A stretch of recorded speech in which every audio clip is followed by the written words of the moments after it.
Hello, online world. This is Off the Record with Migs Bustos, and we have a very special guest for you today, to the ones staying at home. And this is a story of inspiration. We have Doc MICCO Solllano. He was tested positive for COVID-19, and he's just going to share his story on how he is still dealing with it right now. And I hope na makahanap tayo ng one or two things to learn from him, especially the power of prayer is really important right now in this crisis that we are facing. And I hope you get to enjoy this video. Hi, Miko. So, how did it happen? When did you first learn about it? What symptoms did you experience? And how was that like? Okay, so I was exposed to a patient who came in for generalized body weakness on the evening of March 6th. I visited him just for 3 to 5 minutes explaining an ECG tracing, and thereafter, no more exposure. 2 days after, I had some colds with some chills. Immediately took some paracetamol and multivitamins, and that was gone the next day. However, I still had some itchy throat and a dry cough.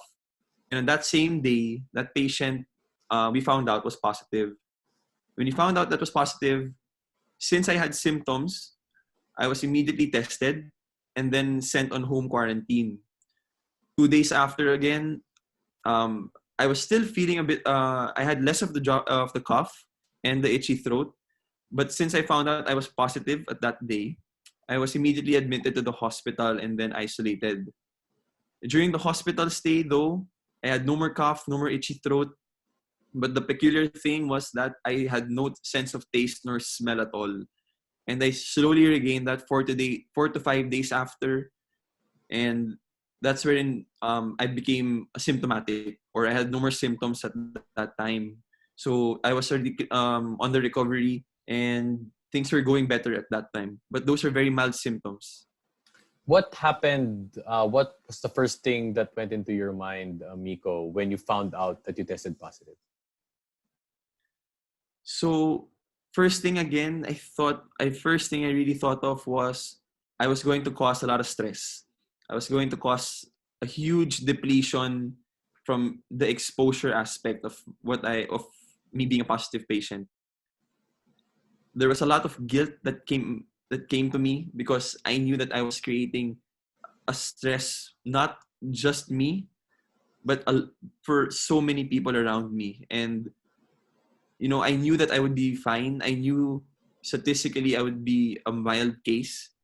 But things set in that when you're exposing other people, you're creating so much stress for other people that you feel guilty that you're not actually helping anyone to contribute to a positive outcome, but you're just basically putting a weight on their shoulders and not being able to do what they can. Miko, how is the road to recovery? So, road to recovery was more of a mental battle. As I said, I was very guilty with this entire thing that I was creating, but there was a lot of anxiety involved, especially when I was sent home from the hospital, because you're anxious about the possible exposure that you can cause. Since I live with my mother, I'm so worried about her being exposed to my laundry, to my garbage, to whatever I touch, to whatever I have to bring out of the house or from my room. And that takes a mental toll on me. And it was something that I had to, until now, I'm kind of paranoid about it because I don't want to expose anyone from this disease because it's a very, very, very fast one and can deteriorate patients in a matter of days. Miko, when we talk about support system, how did you cope? And you said that you were kind of feeling guilty na may stigma, di ba? But at the same time, did you feel that also on the receiving end? How was the support that you received from your family and your friends? So one thought also came into my head at that time was that I would have a stigma that I'm a positive patient and then people would be scared to even go near me.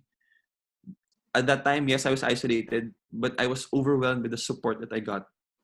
My family as soon as they found out I was positive, started calling me, getting updates, being there just outside the hospital, just trying to take care of me, seeing that all my needs would be met. My friends would contact me every single day, asking how I was. My fellow doctors, even my seniors and even my consultants were checking up on me. And that was super overwhelming. And that support system was such a huge factor in me on a day-to-day basis because it kept me afloat. It kept me in a positive attitude. On times that I would be, just looking out the window, thinking about myself, a lot of it had to do with prayer. And that really helped me, just having absolutely nothing in control right now. You find some solace in prayer, in surrendering things to God. And it gave me a lot of peace of mind as well at that time.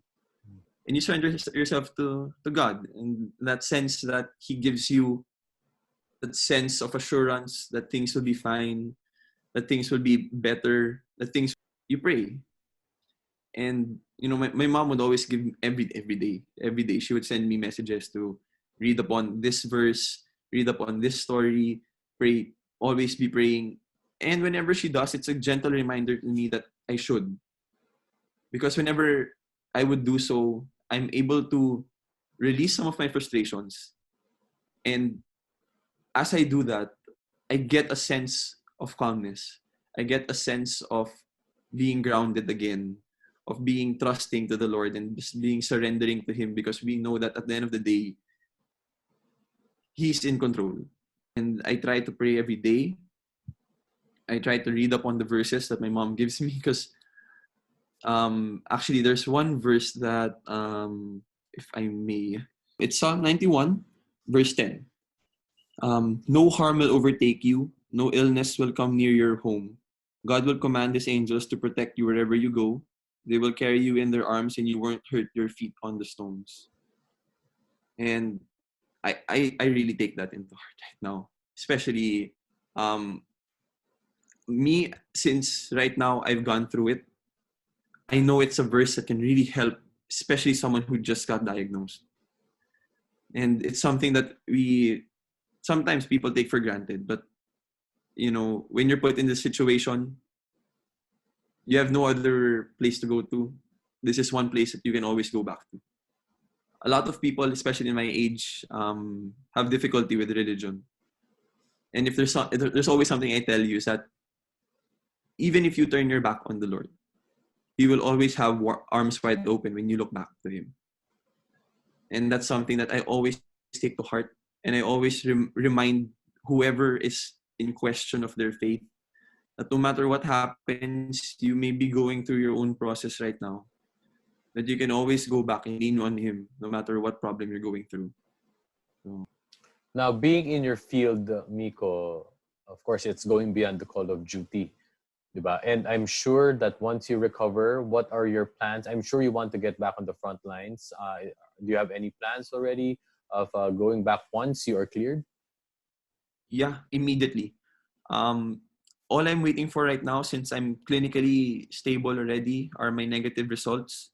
I just need to make sure that those are negative, because I am still a risk to other patients. Hence, I need to make sure that I am a negative patient. But at the end of the day, this is my calling.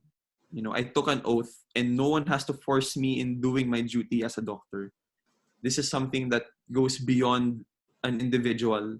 And if there's something I can do to help right now, I would immediately want to do that. It's something that gives me purpose. And if that doesn't motivate anyone to do their purpose in life, I don't know what will. So I'm itching to get back, but responsibly. Yes. Lastly, Miko, for the benefit of our viewers watching now on ANC, can you give us some tips, some advice on the ones who are dealing with this, dealing with anxiety, some depression, or maybe the ones who have it, the ones who are positive, and the family members also, how to better take care of one another? Okay. So for the patients that are diagnosed with this disease, I want you to remind yourselves that to appreciate the things that you have. Be grateful for whatever you have and still look for a positive in everything that's happening right now. If you can help yourself think of the positive things, it will go a long way.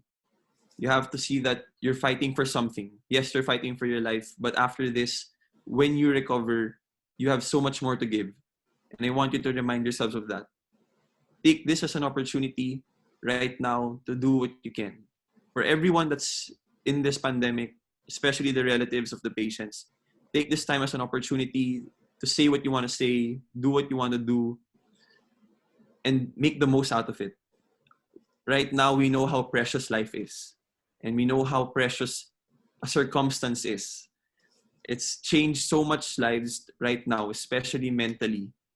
And we have to be smart with everything we do. We have to be educated. And once we educate ourselves, especially right now with this disease, we want to execute what we finally know about this. If there's anything that this situation has shown, is it highlights the people you're with and how important they are to you. They'll give you your laughs, they will give you your tears, and all sorts of emotions that you have experienced in your life.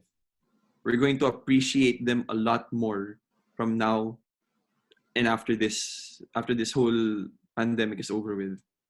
We're going to be grateful for everything they've done for us, and we're going to love every single bit of them because now we realize what they're actually worth is to us. I want people to be very disciplined right now. They need to understand that there's a lot of sacrifice that's involved, especially with what we need to do to face this challenge and to overcome it, and a lot of patience as well.